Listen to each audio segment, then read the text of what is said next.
সেনাবাহিনীর প্রধান জেনারেল ওয়াকারুজ্জামান অতি সম্প্রতি একটি বক্তব্য দিয়েছেন এবং তার সেই বক্তব্যটি রীতিমতো ভাইরাল।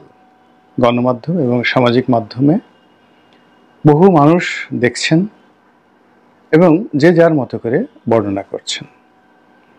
এবং তার সেই বক্তব্যের সময় তার বডি ল্যাঙ্গুয়েজ, তারপর তার মুখভঙ্গি এবং তার শব্দচয়ন এবং একই সঙ্গে সেই বক্তব্যের মাধ্যমে তিনি যে বিষয়গুলো তুলে আনার চেষ্টা করেছেন, আমি আমার ক্ষুদ্র বুদ্ধিমতো সেই বিষয়গুলো খুব সংক্ষেপে আপনাদের সামনে তুলে ধরার চেষ্টা করব। আমি যতটুকু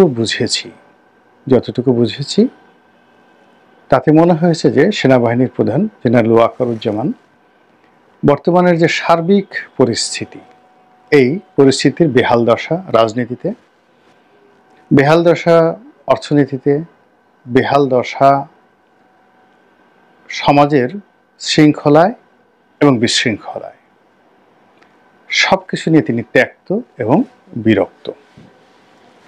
২ নম্বর হলো যে তিনি বারবার একটি কথা বলার চেষ্টা করছেন যে তার অন্য কোনো লোভ লালসা নেই, আকাঙ্ক্ষা নেই। এই কথার দ্বারা তিনি বোঝাতে চেষ্টা করেছেন যে অনেকেই আমরা এই সামাজিক মাধ্যমে বিভিন্ন সময় বলে আসছি যে সেনাবাহিনী ক্ষমতা নিয়ে নেবে, সেনাবাহিনী ক্ষমতায় আসবে, দেশের যে অবস্থা সেই অবস্থায় সেনাবাহিনীর ক্ষমতা গ্রহণ ছাড়া কোনো অবস্থাতেই এই পরিস্থিতির উন্নয়ন ঘটানো সম্ভব নয়। সম্ভবত এই সকল প্রচার প্রোপাগান্ডার বিপরীতে তিনি বলার চেষ্টা করেছেন যে তিনি ক্ষমতালোভী নন, তার কোনো আকাঙ্ক্ষা নেই, আগ্রহ নেই এবং এই ধরনের কোনো প্ল্যান নেই। এবং আমরা এই কথাটা বিশ্বাস করতে চাই, কারণ হলো তার যদি সেই ধরনের কোনো আগ্রহ থাকতো তাহলে ডক্টর মোহাম্মদ ইউনূসের পরিবর্তে তিনি সেই প্রধান সামরিক আইন প্রশাসক হিসাবে তিনি সেই সেনা শাসন দিতে পারতেন এবং ওই সময়টিতে সেনা শাসন যদি তিনি দিতেন সকল পক্ষ কিন্তু মেনে নিত, এমনকি আওয়ামী লীগের যারা লোকজন তারাও খুশি হতেন, এমনকি সেনা শাসনের অধীন শেখ হাসিনা জেলে যেতেও স্বাচ্ছন্দ্য অনুভব করতেন। বিএনপিও এখন যে একটা অস্থিরতার মধ্যে পড়েছে, অস্বস্তির মধ্যে পড়েছে, তো তখন বিএনপি অনায়াসে 2 বছর 3 বছর সেনা শাসনের অধীনে তারা থাকতে তাদের আপত্তি জানাতেন না। আর জামাত তো সবার আগে সেই তাদের যে স্বাগতম আহলান ওয়া সাহলান এই ফুলের মাল্য নিয়ে সেনাপ্রধানের সেই অফিসে চলে যেত। তো যাই হোক, ডক্টর ইউনূসও খুশি হতেন। তিনি তো শুধুমাত্র মামলা থেকে মুক্তি পেতে চেয়েছিলেন, ছাত্ররাও খুশি হতো, এর কারণ হলো তারা চাকরি চেয়েছিল।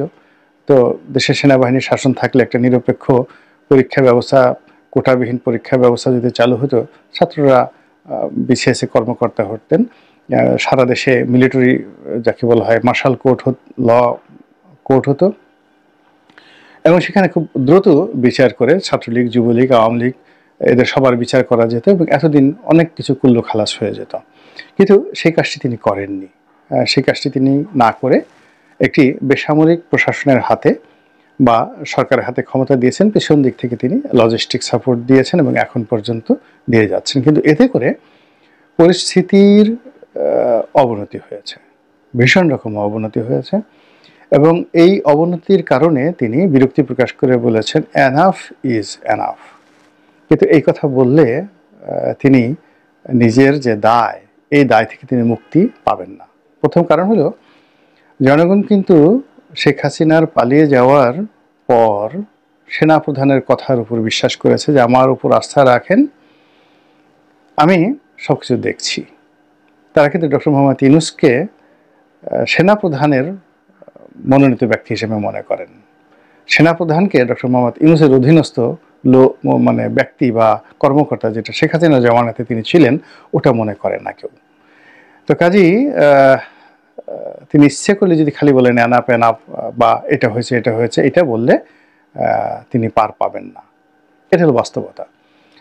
দ্বিতীয় যে বিষয়টি এসছে সেটা হলো যে আমরা সেনাবাহিনীর ক্ষমতা বৃদ্ধি করার, তাদেরকে ম্যাজিস্ট্রেসি পাওয়ার দেওয়ার ব্যাপারে সুপারিশ করেছিলাম। সেনাবাহিনী ডিপ্লয় করা ছিল, 30,000 সেনাবাহিনী, কিন্তু তাদের ম্যাজিস্ট্রেসি পাওয়ার ছিল না আমরা যারা বলেছিলাম। তারপরে সরকার তাদেরকে ম্যাজিস্ট্রেসি পাওয়ার দিয়েছে এবং এখন পর্যন্ত ম্যাজিস্ট্রেসি পাওয়ার নিয়ে সেনাবাহিনী উল্লেখযোগ্য এরকম কোনো কাজ করেছেন বা করার ফলে দেশের শান্তি শৃঙ্খলায় আসছে এরকম পরিস্থিতি আমরা এখনও লক্ষ্য করিনি। ফলে তিনি যতই এনাফ বলেন না কেন, আলটিমেটলি সরকারের কর্তা ব্যক্তি হিসেবে সমস্ত কিছুর জন্য তাকেও একটা সময় জবাবদিহি করতে হবে, এটা হলো বাস্তবতা। আর প্রকৃতির একটা লীলা খেলা আছে, ভীষণ রকম লীলা খেলা আছে, যেটা জেনারেল ওয়াকারুজ্জামানের জন্য এই মুহূর্তে রেড সিগন্যাল হতে পারে। সেটা হলো যে মানুষ যা চায় না সে মানুষের পেছনে সেই জিনিসটি ঘুরতে থাকে, আর যারা যে জিনিসটি ব্যাপারে লালায়িত তারা কখনো সেই জিনিসগুলো পায় না। আমি ঠিক বেগম জিয়ার সেই 91-এর সরকার গঠন, শেখ হাসিনার জয়লাভ 1/11, তারপর 2008 সনে শেখ হাসিনার জয়লাভ, এরপরে বহু বহু মানুষের মন্ত্রী হওয়া থেকে শুরু করে মন্ত্রিত্ব হারানো, এখানে দেখেছি 99.99% কাজই প্রকৃতির আইন অনুযায়ী হয়েছে, কোনো তদবিরে হয়নি। আশ্চর্যজনক সব ঘটনা হয়েছে, কল্পনাও করতে পারিনি যে একটা মানুষ মন্ত্রী হবে, সে মন্ত্রী হয়ে গেছে। ইভেন ডক্টর মোহাম্মদ ইউনূস আজকে এই পর্যায়ে আসবেন, এখানে প্রকৃতি খেলে দিয়েছে। তিনি কল্পনাও করেননি, তিনি প্ল্যান করছিলেন যে কি করে পালাবেন, কোন দেশে থাকবেন, গ্রেপ্তার যদি হয়ে পড়ে তাহলে কি হবে, ইত্যাদি ইত্যাদি অনেক কিছু, কিন্তু আল্লাহ তাকে সিংহাসনে বসিয়ে দিয়েছেন। তো সেনা প্রধান যত বেশি ক্ষমতাকে অ্যাভয়েড করতে চাইবেন বা যতবার তিনি বলবেন আমি এটা চাই না ওটা চাই না, আলটিমেটলি ওই জিনিসগুলো প্রকৃতির নিয়মে তার পিছে পিছে ছুটবে, তার পিছে পিছে ছুটতে থাকবে। আপনি এই কথাটা লিখে রাখেন, এই যে আজকে বললাম এই কথাটা লিখে রাখেন, এবং এটাই প্রকৃতির নিয়ম। কিংবা আজকের যে সেনাবাহিনী প্রধান, তাকে তো মূলত এই কাজের জন্য শেখ হাসিনা নিয়োগ দেননি। শেখ হাসিনা যে কাজটির জন্য নিয়োগ দিয়েছেন সেটা তার জন্য বুমেরাং হয়েছে শেখ হাসিনার জন্য। সেনাপ্রধান আজকের এই দায়িত্ব পালন করবেন তিনি সেটা নিজেও চাননি।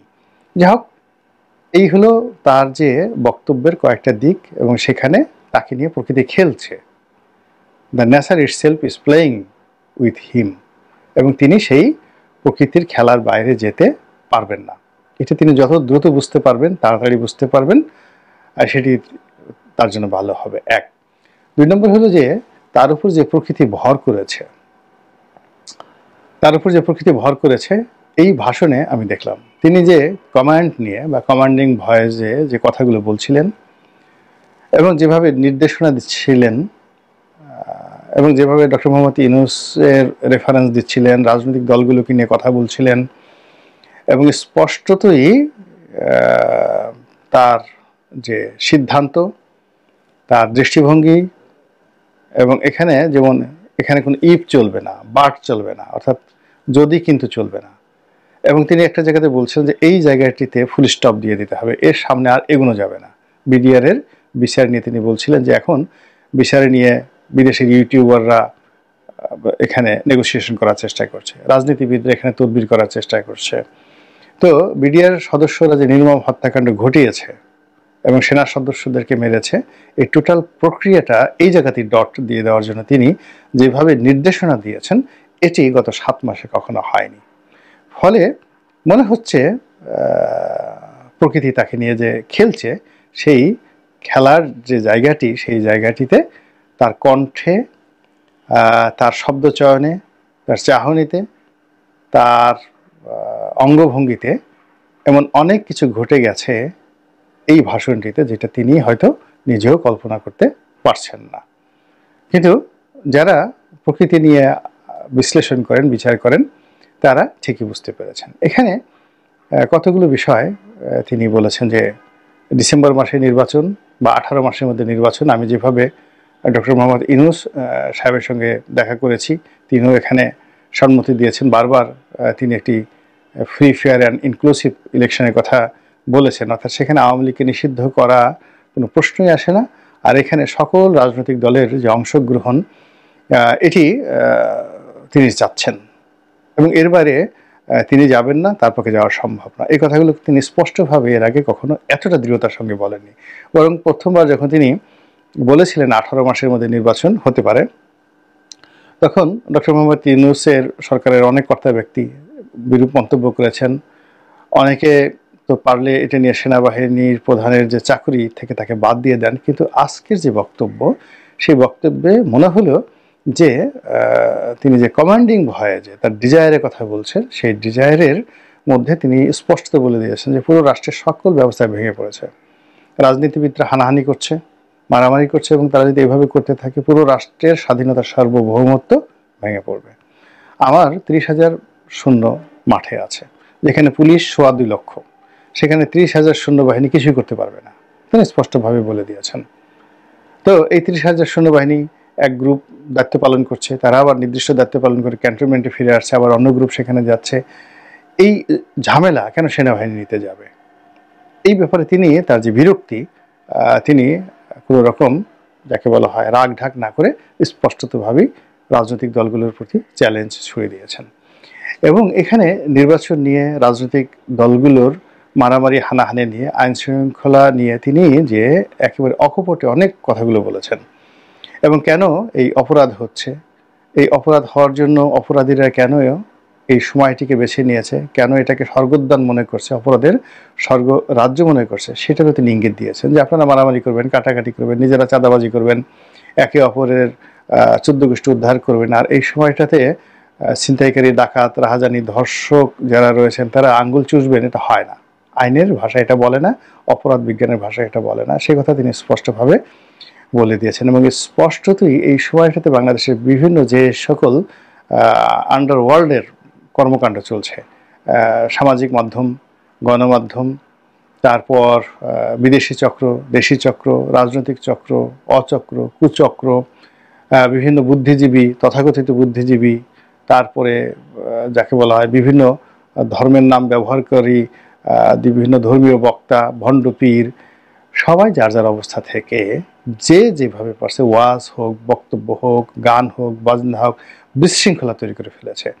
তো এই বিশৃঙ্খলা যে তাকে উত্তেজিত করে ফেলেছে, এই বিশৃঙ্খলা যে তাকে কঠোর করে ফেলেছে, এই বিশৃঙ্খলা যে তাকে দৃঢ়তা দিয়েছে, এটা এই বক্তব্যে আমরা বুঝতে পারলাম। এবং তিনি যে সতর্কবার্তা দিয়েছেন, আমার ক্ষুদ্র অভিজ্ঞতা নিয়ে আমি বলতে পারি তার সেই সতর্কবাণী কেউ শুনবেন না।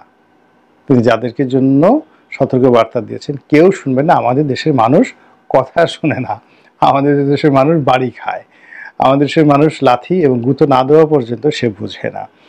তো এখানে জনাব ওয়াকারুজ্জামানকে শক্তি প্রয়োগ করতে হবে, এর বাইরে কোনো অবস্থাতেই তিনি যে কথাগুলো বললেন এগুলো আমরা শুনলাম, শুনতে ভালো লাগলো, কিন্তু এগুলোর কোনো কাজে কাজ আসবে না। আর সেই কাজ যদি না করেন তাহলে তিনি যে গর্ব করলেন যে সেনাবাহিনী, নৌবাহিনী, বিমান বাহিনী তারা কাজ করছেন এবং তারা এখনো পর্যন্ত যে চেইন অফ কমান্ডের মধ্যে রয়েছেন, শৃঙ্খলার মধ্যে রয়েছেন, তো সেই শৃঙ্খলা যদি স্বাধীনতায় না থাকে, দেশে যদি বিশৃঙ্খলা আরও ব্যাপক আকার হয়, তাহলে এই 3 বাহিনীর সদস্যের সংখ্যা কত?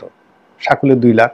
2 লাখ মানুষ তো চেইন অফ কমান্ডে থাকতে পারবে না। এমনকি তারা মানে ক্যান্টনমেন্টের মধ্যে যদি দরজা বন্ধ করে নিজের এলাকাতে সমস্ত কামান, বন্দুক, তারপরে শস্য এন্টি মিসাইল, সে যাকে বলা হয় এয়ারক্রাফট মিসাইল, যে সকল মারণাস্ত্র রয়েছে সেগুলো যদি চারিদিকে তাক করে রাখেন তবুও তারা রক্ষা পাবেন না। এর কারণ হলো সবচেয়ে ইফেক্টিভ, মধ্যপ্রাচ্যের ইফেক্টিভ বাহিনী ছিল সাদ্দামের রিপাবলিকান গার্ড। 10 লাখের ছোট্ট একটা দেশ ইরাক, সেখানে 10 লাখ সেনাবাহিনী ছিল এবং এর একটা বিরাট অংশ ছিল রিপাবলিকান গার্ড। দুর্ধর্ষ সেই রিপাবলিকান গার্ড সম্পূর্ণ কিন্তু ভ্যানিশ হয়ে গিয়েছিল এবং সেই রিপাবলিকান গার্ডদের দিয়েই কিন্তু আইএস তৈরি করা হয়েছে আমেরিকা এবং ইসরায়েলের মদদে। তো কাজেই আমাদের এই যে বাংলাদেশে এখন যে শকুন উঠছে মাথার উপর, কাজেই এখানে যাদের হাতে লাঠি আছে, যাদের হাতে ক্ষমতা আছে, তাদেরকে সেটা প্রয়োগ করতে হবে। সেনাপ্রধান আজকে যে ভাষায় কথা বলেছেন তাকে স্বাগত জানাচ্ছি এবং এই ধরনের কথা আরও ঘন ঘন